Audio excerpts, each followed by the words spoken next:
Nous sommes contents de cette levée du couvre-feu parce que cela va nous permettre d'augmenter nos bénéfices et aussi payer facilement nos loyers.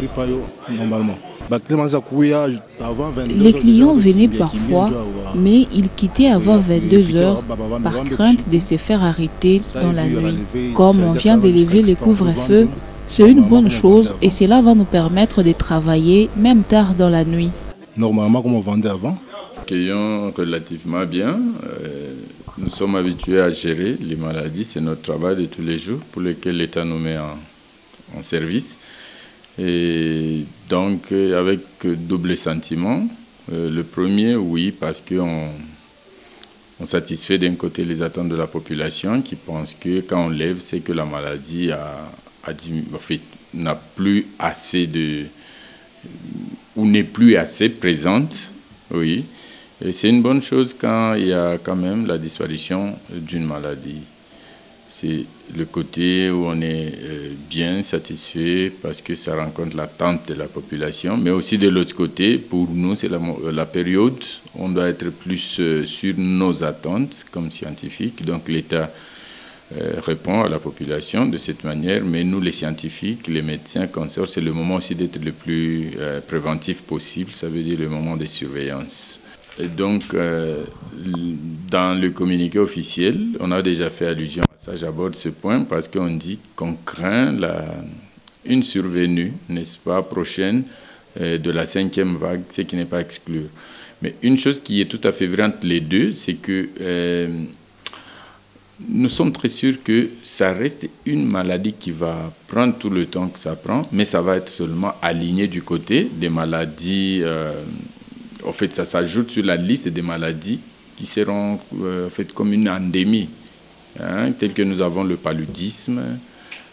Voilà. Donc ça cesse d'être peut-être une chose. On peut dire aussi que c'est le moment où on dit souvent, quand on connaît la façon de se comporter d'une maladie, ça s'ajoute donc, on maîtrise quand même une partie de la prise en charge de la maladie et on quitte de l'urgence de santé publique vers une maladie courante. Peut-être pas du tout.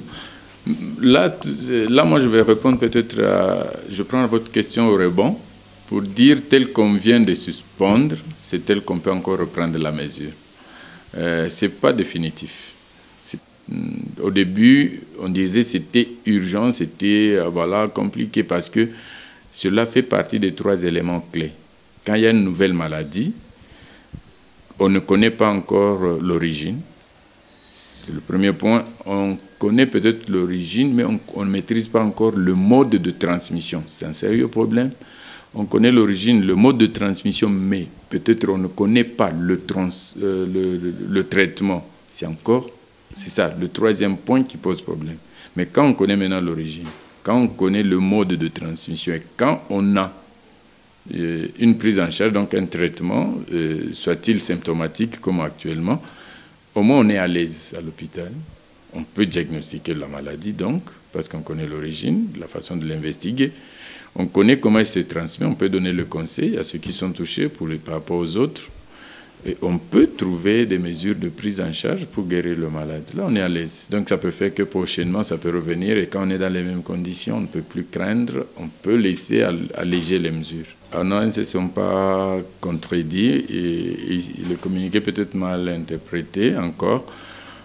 On a constaté qu'après au moins 105 jours, comme ici, à Lubumbashi, nous avons mené une étude aussi dans ce sens.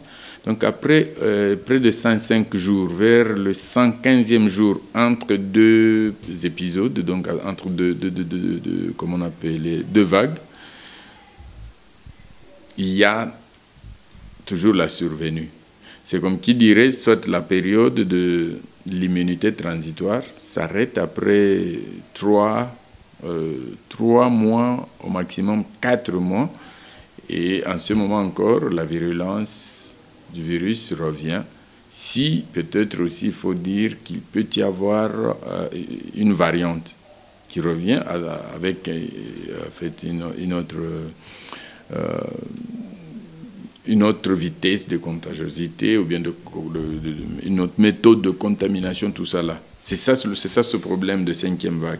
Ça veut dire si maintenant on compte 3 mois, on sera par rapport à la fin de la vague qui est passée, si on ajoute les 105 à 115 jours, on sera pratiquement entre le mois d'avril et de mai. Donc si arrivé au mois d'avril et de mai, il n'y a pas, on commence à observer. Au mois de juin, il n'y a pas. Au mois de juillet, par exemple, jusqu'au mois de décembre, cette année, on constate qu'il n'y a plus eu un seul nouveau cas. Là, on peut réfléchir autrement en tant que scientifique. Alors, cette mise en évidence de la 5e vague, c'est réel, de manière à dire seulement, c'est une manière au fait de dire seulement que nous avons régulièrement eu des vagues tous les 3 à 4 mois. C'est tout.